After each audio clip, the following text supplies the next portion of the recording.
నమస్తే, welcome to cube TV. నేను మీ anchor అని. సో తెలంగాణలో కాంగ్రెస్ పార్టీ అధికారంలోకి వచ్చిన తర్వాత హైడ్రా అని చెప్పి ఒక వ్యవస్థని స్థాపించారు. సో దానికి ఈ హైడ్రా వ్యవస్థకు సంబంధించి కూడా చీఫ్గా రంగనాథ్ గారు అయితే వ్యవహరిస్తూ ఉన్నారు. సో ముఖ్యంగా వీళ్ళ ఉద్దేశం ఏదైతే కబ్జాకి పాల్పడిన ప్రాంతాలు ఏవైతే ఉన్నాయో అక్రమ నిర్మాణాలు అంటారు కదా. సో అక్రమ నిర్మాణాలను కూల్చివేయాలని చెప్పి కూడా వాళ్ళ ఆలోచనలతో చెరువులు కాపాడుకున్నాలనే ఒక ఉద్దేశంతో కూడా ఈ యొక్క హైడ్రా వ్యవస్థను ఏర్పాటు చేసినట్టయితే చెప్తూ ఉన్నారు. ఈ యొక్క హైడ్రా వ్యవస్థను ఏర్పాటు చేసిన తర్వాత కూడా కూల్చివేతలు అయితే జరుగుతున్నాయి. ప్రధానంగా ఎన్ కన్వెన్షన్ హాల్. సో అంటే మాదాపూర్లో ఎన్ కన్వెన్షన్ హాల్ అంటే మన హీరో నాగార్జునకి సంబంధించిన కన్వెన్షన్ హాల్ అనమాట. సో అతిపెద్దగా ఈ యొక్క కన్వెన్షన్ అయితే కొనసాగుతుంది. అంటే సుమారు 2000 నుంచి 3000 మంది పట్టే కెపాసిటీతో కూడా ఈ యొక్క ఎన్ కన్వెన్షన్ హాల్ ఉందనే చెప్పుకోవచ్చు. అంటే గతంలో చూస్తూ ఉన్నాము, పెద్ద పెద్ద వారి వివాహాలు కూడా ఈ యొక్క ఎన్ కన్వెన్షన్ హాల్లోనే జరిగాయి. సో చూడొచ్చు, నాగార్జునకు సంబంధించిన ఎన్ కన్వెన్షన్ హాల్ కూడా చాలా పెద్దగా, చాలా అద్భుతంగా ఉండే. కానీ ఇప్పుడు చూస్తే మాత్రం మొత్తం హైడ్రా కంప్లైంట్ వచ్చింది. సో కంప్లైంట్ వచ్చిన తర్వాత కూడా మొత్తాన్ని కూల్చివేశారు. అంటే భారీ బందోబస్తు కూడా ఈ యొక్క అక్రమ నిర్మాణాలను కూడా కూల్చివేశారని చెప్పవచ్చు. సో చూడవచ్చు, అంటే మనం లోతుగా ఆలోచిస్తే క్యూబ్ టీవీ ఎక్స్క్లూజివ్గా ఆఫ్టర్ అంటే కూల్ చేసిన తర్వాత ఎన్ కన్వెన్షనల్ ఎలా ఉందో చూపించే ప్రయత్నం అయితే క్యూబ్ టీవీ ఎక్స్క్లూజివ్గా చేస్తుంది. అంటే ఆలోచించాల్సిన విషయం, గతంలో అంటే మొన్నటి దాకా ఈ యొక్క చెరువు మనం ఏదైతే చూస్తున్నామో ఈ చెరువు ఉన్నట్టు కూడా ఎవరికి తెలియదు. సో మీకు నేను చూపించే ప్రయత్నం అయితే చేస్తా. ఒకసారి మీరు చెరువుని చూడొచ్చు. ఈ యొక్క చెరువు ఉందని చెప్పి కూడా, తమ్మిడికుంట చెరువు దీని పేరు, ఇది ఉందని చెప్పి కూడా ఎవరికి తెలియదు. అంటే కొంతమందికి తెలిసి ఇంకొంతమందికి తెలీదు అన్నమాట. సో ఇప్పుడు ఎన్ కన్వెన్షనల్ కూల్ చేసిన తర్వాత కూడా చాలా పెద్దగా మనకి ఈ యొక్క చెరువు అయితే మనకి కనిపిస్తూ ఉంది. సో అంటే మొత్తం ఈ యొక్క ఎన్ కన్వెన్షనల్ కనిపించేది, ఈ యొక్క తమ్మిడికుంట చెరువు అయితే కనిపించకపోయేది. ఇప్పుడు కూల్ చేసిన తర్వాత ఎన్ కన్వెన్షనల్ కూల్ చేసిన తర్వాత కూడా మనకి కనిపిస్తుంది. అంటే అక్కడ మీరు చూడొచ్చు, క్లారిటీగా కొంచెం జూమ్ చేయి, క్లారిటీగా చూడొచ్చు. ఈ చెరువుకి ఆనుకొని ఒక బేస్మెంట్ లాగా కట్టారు. కట్టిన అటు సైడు మనకి ఎన్ కన్వెన్షనల్ కనిపిస్తుంది. సుమారు ఈ కన్వెన్షనలే 10 ఎకరాలు ఉంటాయని చెప్పి కూడా చెప్పుకోవచ్చు. మొత్తాన్ని కూడా కబ్జా చేశారు. ఇందులో 3 ఎకరాల 30 గుంటలు కబ్జా అయినట్టు మాత్రం హైదరాబాద్ అయితే వివరించిన సందర్భం మనం చూస్తూ ఉన్నాము.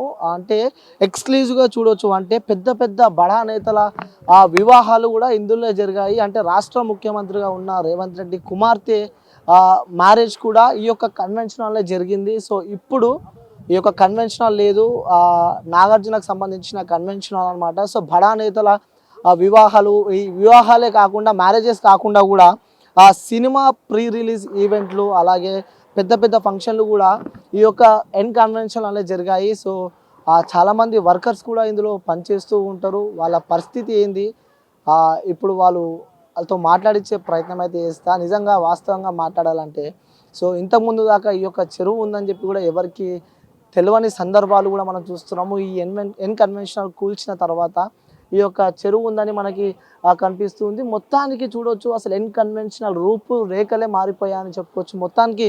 మొత్తం టోటల్ డిస్ట్రాయ్, అంటే మొత్తానికి బడా బుల్డోజర్లతో ఈ యొక్క ఎన్ కన్వెన్షనల్ కూల్ చేశారని చెప్పుకోవచ్చు. సో చాలామంది పోలీస్ బందోబస్తు, అలాగే డిఆర్ఎఫ్ బృందం, అలాగే జిహెచ్ఎంసీకి సంబంధించిన కొంతమంది, అంటే గవర్నమెంట్ టోటల్ ఇందులో ఇన్వాల్వ్ అయితే లేదు. ప్రభుత్వం నుంచి ఈ యొక్క చీఫ్ రంగనాథ్లో తన ఆధ్వర్యంలో ఇలాంటివి అయితే ఈ కూల్చివేసులు అయితే జరుగుతున్నాయి. సో చూడవచ్చు, అంటే వీళ్ళు చేసిన దాంట్లో అతిపెద్ద కూల్చివేత అని చెప్పుకోవచ్చు. సో వాళ్ళు ఇక్కడే కాకుండా కూడా బడా నేత రాజకీయాల ఫామ్ హౌస్లో కూడా అక్కడ సైడ్ ఉన్నాయి. అంటే ఫామ్ హౌస్లో కూడా కూల్చివేస్తారా, లేక ఈ యొక్క ఎన్ కన్వెన్షనల్ దగ్గర ఆగిపోతుందా అంటే దీని గురించి మనం క్లుప్తంగా లోతుగా మనము ఆలోచిస్తే, ఈ యొక్క ఎన్ కన్వెన్షనల్ గతంలో కూడా దీనికి అనుమతులు లేవు, కూల్చివేస్తారు అనే సందర్భాలు కూడా మనం చూసాము. దాని తర్వాత అప్పుడు బాగా అడవిడి నడిచిందే, తర్వాత కూడా దాన్ని కూల్చివేయలేదు. ఇప్పుడు హైడ్రా అని చెప్పి ఒక వ్యవస్థ ద్వారా